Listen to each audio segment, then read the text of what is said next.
Hello guys! Magandang araw po sa inyong lahat.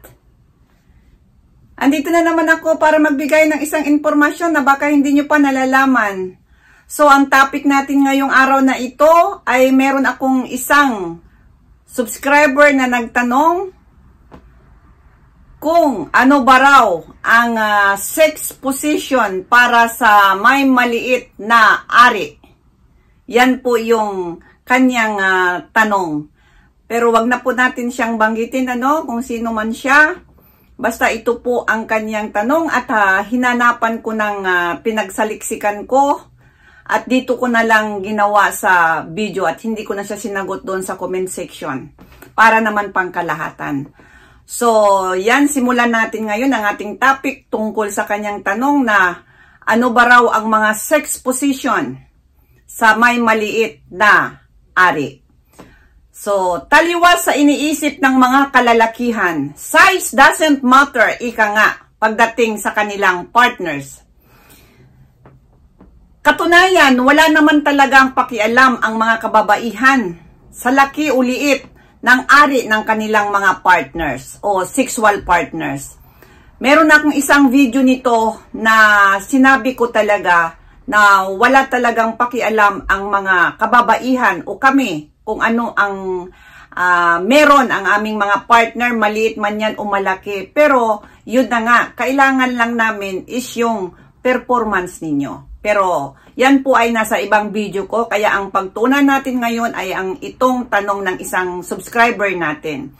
So yan po no, ngunit pwedeng subukan ang mga posisyon na ito para doon sa mga hindi biniyayaan ng malaking sandata para mas masaya ang inyong sex life. So, narito ang mga posisyon. Bibigyan ko kayo sa aking mga nasaliksik, no? Number 1, ang babae nasa itaas ng lalaki.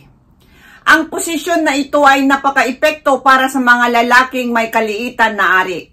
At dahil mas kontrol ng babae kapag siya ang nasa itaas, alam na alam niya kung paanong tamaan ang kanyang G-spot na tinatawag. At dito pwede siyang labasan ng mabilis. So number 1 guys, yung babae ay nasa itaas. Siya yung kumukontrol sa lahat. At para alam niya kung gaano kababaw at kalalim yung gagawin niya. At kayang-kaya niyang tamaan yung G-spot niya. Dahil siya ang nakakaalam kung saan yung nararamdaman niyang sarap, no? So, yan po yung number 1 na ang babae nasa itaas ng lalaki o kaya yung tinatawag na woman on top na tinatawag na style. So, yan po yung number 1. At ang number 2 namang 6 position para sa may maliit na ari ay yung patalikod o yung dog style na tinatawag. Dahil sa patalikod na anggulo nito, mas malalim ang marating ni Manoy at siguradong magugustuhan ito ng babae at pwede siyang labasan sa mabilis na pag-indayog ng lalaki. So yan po yung number 2, yung tinatawag na patalikod, no, o dog style. At ito'y patalikod nga na anggulo, kaya mas malalim ang mararating ni Mister. At siguradong sigurado ako magugustuhan ito ng mga kababaihan. At kahit dito pa lang, makakaraos na po sila guys. So yan po yung pangalawa para doon sa may maliit na sandata na tinatawag, no? So yung number 3 naman, harapan kayong dalawa o yung tinatawag na face off na tinatawag, no? Ang pag-upo ng harapan kung saan ang babae ay nasa kandungan ng lalaki habang ang iyong ari ay nasa loob.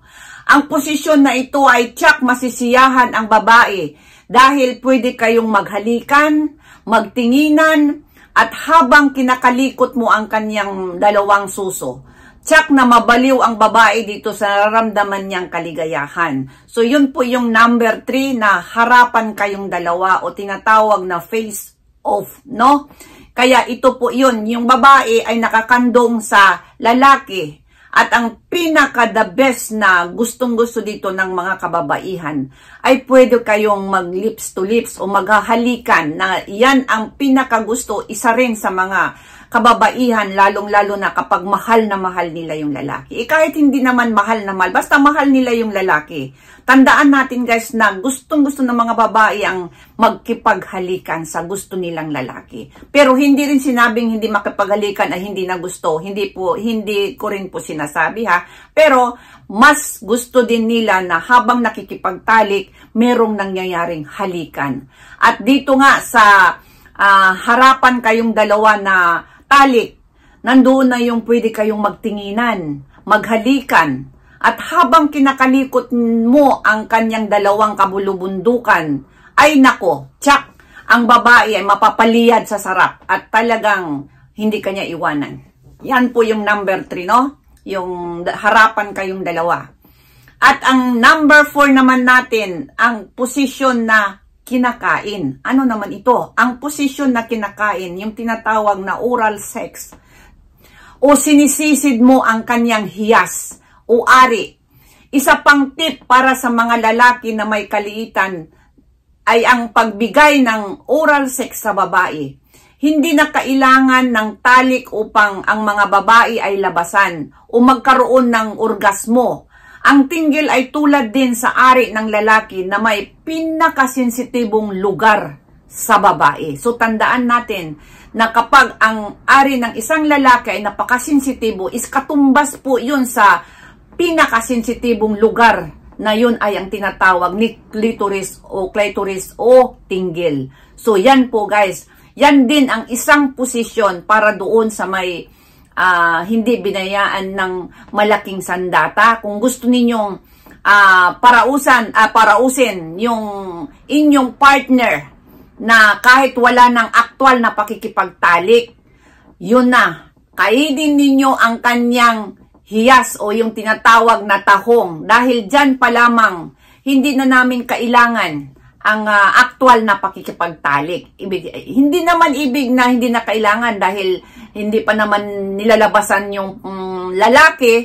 Ang ibig ko pong sabihin, kahit una siyang malabasan, tapos ang susunod ay yun ng lalaki, aktwal na pakikipagtalik. Dahil ang babae po guys, kahit 2-3 pwede po kaming labasan. Kaya ang ibig sabihin, unang-una, palabasan nyo muna ang babae doon sa pagkain ng kanyang tahong at yun na, ang final fantasy na is yun na yung pakikipagtalik. At kayo naman yung magpalabas, ang ibig kong sabihin. So, yan po guys, ang 4 na posisyon at sana nakita mo itong video na ginawa ko para sa iyong kasagutan. So, narito yung 4 na mga posisyon, no? Na ang babae nasa itaas ng lalaki, pangalawa, patalikod o dog style, o harapan kayong dalawa, at ang panglas ay posisyon na kinakain mo ang kanyang hiyas. At sana nagustuhan nyo lahat ang aking vlog ngayong araw na ito. At doon sa hindi pa nakapag-subscribe, humiling po ako ng kaunting pabor na i-subscribe ang maliit na channel ni Ate Stella ninyo. Pakiclick na rin ang notification bell para sa susunod, updated po kayo sa lahat na mga tawag dito, mga video ko na i-explore pa.